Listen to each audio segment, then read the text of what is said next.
square garden of side length p meters, square equal length of sides, is surrounded completely by a path of width q meters.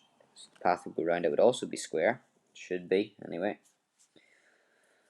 Find and express in its simplest terms an expression for the area of the path. So we're looking for the area of this bit here. Now, let's use the dimensions. This inside bit is p, so from here to here, and then also from here to here.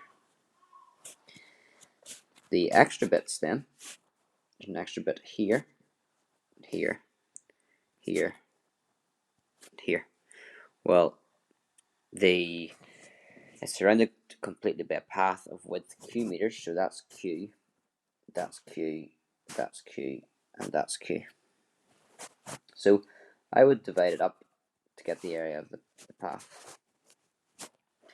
The 4 wee squares would be q by q, so that would be 4 of those, and they're each q times q. And then there's 4 rectangles, so 4 of, and the rectangle's dimensions are p times q.